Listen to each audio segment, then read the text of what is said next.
Baik, bismillahirrahmanirrahim. Alhamdulillah, la haula wala quwata illa billah. Asyhadu an la ilaha illallah wahdahu la syarikalah wa asyhadu anna Muhammadan abduhu wa rasuluh alladzi la nabiyya ba'dah. Bunda dan ayahanda serta teteh dan akang, sesi pertama kita akan biosnya bosan oge tadi penaknya. Harusnya memang hari ini sesi pertama adalah Kak Asing Zakaria, seorang tokoh dan ulama. Namun beliau minta izin nanti sore karena beliau sedang check up dulu berobat di usia 74 tahun. Beliau masih tetap aktif untuk melakukan dakwah ke berbagai tempat. Dari sana menjadi sebuah inspirasi. Tadi dibilang sama Pak Waka, piraku anu tos sepuh selalu giat. Dan ternyata tidak ada alasan bagi kita usia untuk tidak kemudian menjadi produktif dan lebih giat dalam mencari ilmu. Bunda dan ayahanda, biasanya nu pertandingan tinju itu semangatnya di awal di akhir. Anu main tinju, pertandingan tinju biasanya semangatnya untuk meng-KO lawan itu di awal atau di akhir? Di akhir. Ronde pertama biasa we silih toel. Kita masa muda mungkin kalem aja silih toel. Katakanlah ronde 12. Tapi lihat, mulai di ronde 10, detik-detik injury time, maka setiap lawan akan meningkatkan mutu dan kualitas sekalipun di sisa tenaga. Nepi ka sasaran pukulan itu tidak lagi terarah. Kenapa? Yang penting lawan bisa KO. KO itu nyuh sujud sahwi. Ya. Sehingga apa yang terjadi? Injury time, bos. Begitupun usia kita. Nah, maka saya ingin tampilkan satu video tentang kain kafan ya usia. Sahabat yang dirahmati Allah Subhanahu wa taala, mari kita merenung sesaat. Semakin bertambah usia kita, semakin lemah tangan kita menggenggam. Karena Allah sedang mendidik kita agar kita melepaskan cinta dunia. Semakin bertambah usia kita, semakin kabur mata kita. Karena Allah sedang mencerahkan mata hati kita untuk melihat akhirat. Semakin bertambah usia kita, semakin sensitif. Karena Allah sedang mengajarkan kepada kita bahwa pautan hati dengan makhluk senantiasa mengampakkan, namun hati yang berpaut kepada Allah tidak pernah mengecewakan. Semakin bertambah usia, semakin gugur diri kita. Mohon maaf. Karena Allah sedang mengingatkan kepada kita bahwa suatu hari kita akan gugur ke dalam tanah selamanya. Masya Allah. Semakin bertambah usia kita, semakin ditarik nikmat kekuatan tulang dan sendi kita. Karena Allah sedang mengingatkan bahwa tak lama lagi nyawa kita mungkin akan diambil. Semakin bertambah usia kita, semakin putih rambut kita. Karena Allah sedang mengingatkan kehidupan yang putih. Sahabat, begitu juga hati. Semakin bertambah usia, semakin sepi dan ingin bersendirian. Karena Allah sedang mendidik kita untuk melepaskan cinta manusia dan dunia. Sahabat, semoga bermanfaat. Terima kasih. Salam hormat. Sehat selalu. Wassalamualaikum warahmatullahi wabarakatuh. Semua ini bunda dan ayahanda mungkin sedang kita rasakan. Dan saya sendiri saat ini sudah mulai rasakan apa yang saya sampaikan sendiri. Masya Allah. Tapi apapun yang terjadi, untuk menggapai husnul khotimah itu tidak ada alasan. Saya punya inspirasi sebelum ke materi. Ada seorang kakek-kakek usianya 80 tahun sedang asik menanam biji kurma. berharap bahwa biji kurma itu satu saat akan tumbuh dan bisa dipetik hasilnya. Ketika sedang asik dia menanam biji kurma, tiba-tiba lewatlah rombongan sang khalifah. Lalu kemudian sang khalifah berkata, "Berhenti sejenak wahai rombongan. Ada apa Tuan Raja? Tingali cenah aya aki-aki nuker totongengan keur melak naonnya."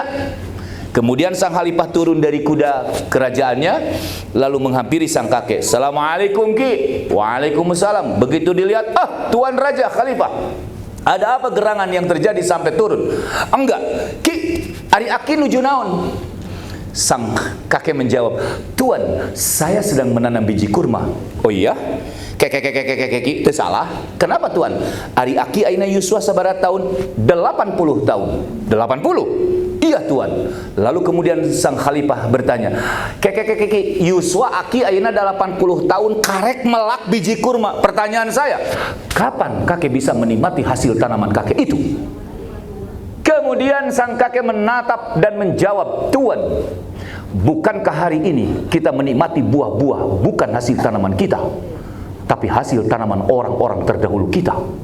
Ngahuleng eta mah sang khalifah, dulu juga sudah tahu ngahuleng sang khalifah itu. Aduh, benar juga Ki. Saya pikir benar Ki, bahwa kita menikmati buah hari ini adalah bukan hasil tanaman kita, tapi tanaman orang-orang terdahulu kita. Luar biasa Ki jawaban anak. Kemudian sang khalifah mengodok saku lalu mengeluarkan segepok amplop. Cek khalifah, "Tah Ki, keren jawaban teh." Cek si aki, "Alhamdulillah. Batur mah melak korma 2 tahun panen karek menang duit.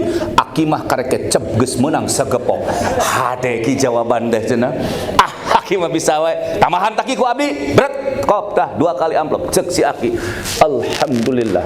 Orang lain 2 tahun hanya panen 1 kali. Aki mah karek cep geus 2 kali panen." Ganeng si aki mau dibere deui ayeuna mah. Artinya apa? Artinya apa Bunda dan Ayahanda? Jangan pernah berharap bahwa tanaman hari ini akan kita petik hasilnya. Biarkan orang-orang yang akan hadir, yang lahir nanti, yang akan memetik hasil tanaman kita. Hari ini saya bisa seperti ini. Siapapun yang hadir di sini, bukankah hasil tanaman orang-orang terdahulu kita? Siapapun itu. Tapi bagaimana kemudian hari ini kita bisa menurunkan manfaat untuk orang-orang yang pernah berjasa menanamkan kebaikan pada kita? Saya percaya itu semuanya luar biasa. Kehadiran Bunda dan sini adalah menjadi inspirasi bagi saya bahwa saya harus seperti Ayahanda Bunda untuk memberikan manfaat. Terima kasih Ayahanda Frank sudah hadir dan Ibu Hajah Nina, tepuk tangan. Terima kasih Bu Hajah Enjang.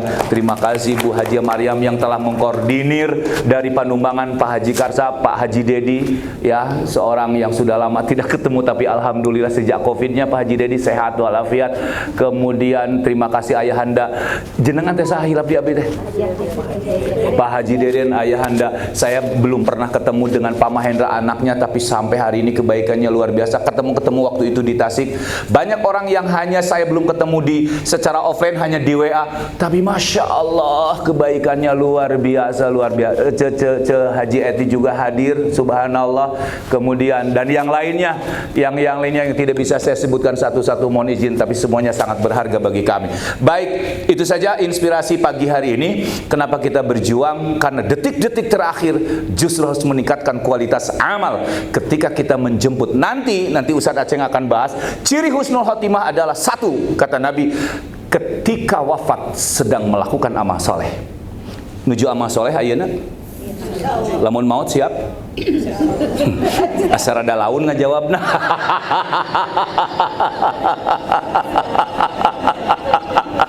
Asar ada laun siap.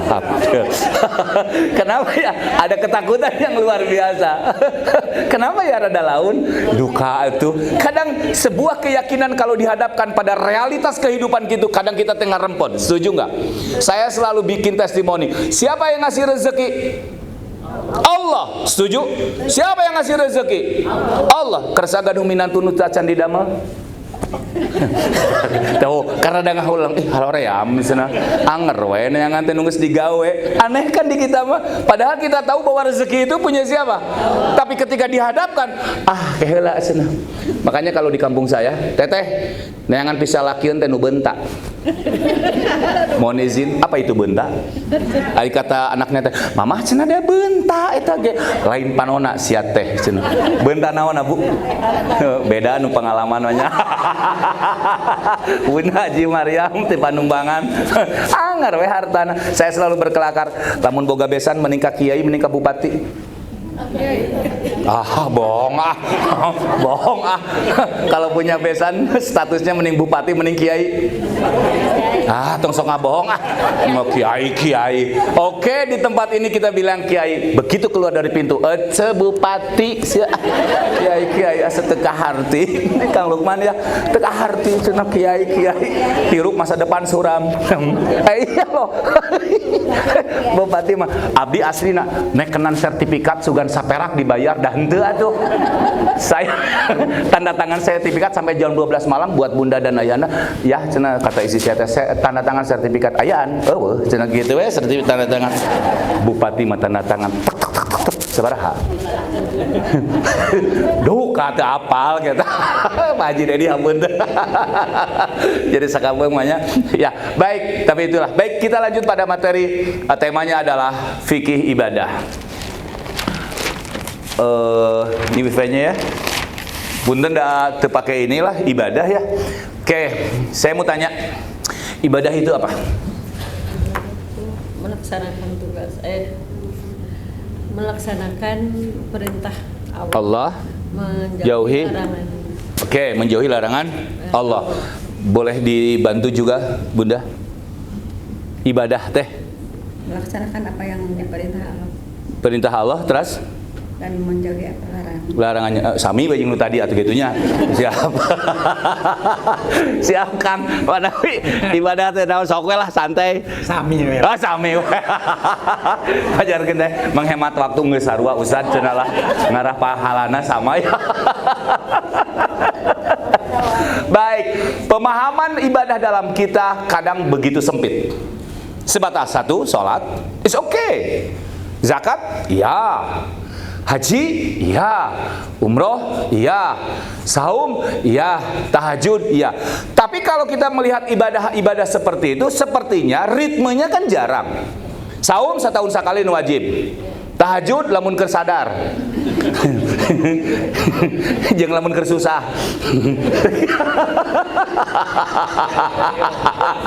Alah nyai mah urang we nya. Jadi tahajud kalau keur sadar dan lagi susah. Ari keur sehat mah jeung kan biasa kata Ustaz Acing juga.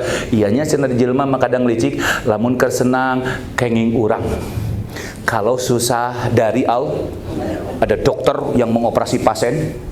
Ada beberapa dari dokter dalam, saraf, pokoknya bedah, kumpul. Dan secara teori pasien ini tidak bisa diselamatkan. Tapi alhamdulillah, selamat. Lalu diwawancara ketua dokternya, kata dokter, berkat kerja keras tim kami, nyawa pasien ini bisa kami selamatkan. Ketika meninggal, kami hanya berusaha, Tuhanlah yang menentukan. Cek Allah teh palebah paeh we ka urang mah cenah.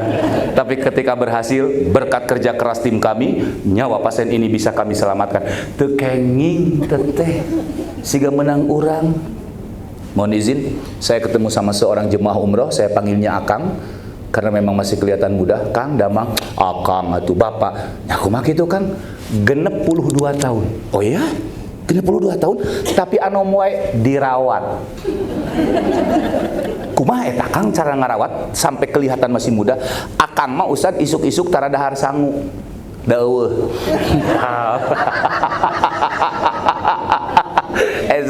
Akang mah bubuahan kopi geus tara rokok geus tara wah paling ge buah. Makan teh sakali we Kang tidur teratur. Makanya Akang mah alhamdulillah sehat. Teman-teman Akang seangkatan sudah habis. Tinggal Bapak. Cek nah teh uyuhan betah hirup sorangan. Balad eueuh tinggal sorangan. Betah teu? Rek ka mana eueuh batur ieu teh seng ka mana ka Hasantika geus alareueuh. Matak tong panjang teuing umur mah. Enggak mau juga ya. Kembali ke persoalan. Jadi ibadah teh apa? Itu tidak salah, is okay. Tapi kata Ibnu Taimiyah, ibadah itu adalah ismun jami'un. Itu aja. ismun jami'un kulli ma yuhibbuhullah. Ya, ismun jami'un, ibadah itu satu jenis nama, yang jenis nama itu yang mencakup seluruh apa yang dicintai Allah, kan gitu. Ismun jami'un likulli ma yuhibbullah, setiap nama yang mencakup akan semua yang dicintai Allah, baik al-zahir, baik yang nampak ataupun wal batin, dan yang jelas, yang tersirat, mohon maaf, yang tersurat maksud saya. Jadi ibadah itu kata Ibnu Taimiyah, setiap nama yang mencakup terhadap seluruh apa yang Allah cintai, baik yang nampak ataupun yang tersembunyi. Hari ini kita sedang ibadah dan ini nampak, insya Allah ini bagian dari ibadah. Kenapa? Karena kita percaya bahwa hari ini kegiatan ini adalah sesuatu yang Allah sangat cintai secara jelas. Tapi mungkin ada orang yang ibadahnya zohirnya kagak kelihatan, tapi yang sedang terus bergerak apanya? Hatinya. Zikir umpamanya. Ada yang suaranya keras, ada yang tidak terdengar. Gimana? Kernaon? Lagi ngapain? Henteu keur ngaragapan ieu aya eueuh gitu eta mah, bukan keur dikir. Atau mohon maaf, ada yang lagi bawa tasbih. Sekarang ada yang lagi apa yang metik ya? Apa tuh? Itu apa namanya teh? Ya. Dia sedang melakukan apa? Karena gerakan bibirnya tidak kelihatan, hanya jempol saja yang sedang begini. Tapi mungkin dalam hatinya gerakan jempol diikuti oleh hatinya. Subhanallah. Itu bari nempuan baju di mall.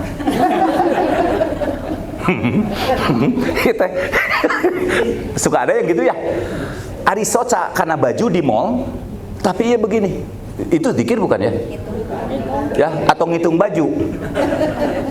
Tapi yang jelas, ayahanda, bunda, dan teteh serta akang, saya percaya karena mungkin dari sisi praktek ibadah ada orang yang tidak lagi bisa ruku dan sujud, ada orang yang tidak bisa lagi mengangkat tangan untuk bertakbir, ada orang yang tidak lagi bisa saum menahan lapar karena memang berbagai uzur, tapi batinnya terus bergelora. Maka saya percaya orang itu sedang melakukan ibadah. Jadi kade ulah suudon. Ya, cicing wae gawe teh. Gawe ge cicing. Di kita kan ada salah paham ya. Yang disebut bekerja itu tidak hanya beraktivitas real, tapi tidak bekerja pun adalah bagian bekerja. Gawe teh cicing wae. Cicing ge gawe mama. Bisa dipahami? Cicing teh gawe. Gawe naon? Cicing. Pak Haji Deden oleh ke Bandung. Baik. Ada nggak seorang orang tua yang sudah tidak memiliki keinginan? No. Karena tidak ada keinginan pun itu adalah keinginan. Apa keinginannya? Tidak ada keinginan. Awas, rada lieur ta jeung abdi tah mulai tah dalam memahami ibadah. Kang Lukman. Mama, hari mama teh hoyong naon? Mama teh pengen apa? Sok bilang sama teteh Dana mumpung lagi ngeriung anak-anak.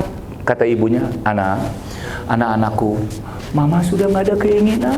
Oh, keinginannya teh sudah tidak ada. Itu teh bagian dari keinginan. Apa keinginannya? Tidak ada keinginan. Rada riutnya, abdi ge riut aslina. Keur makirang monok dan nanda tangan wae.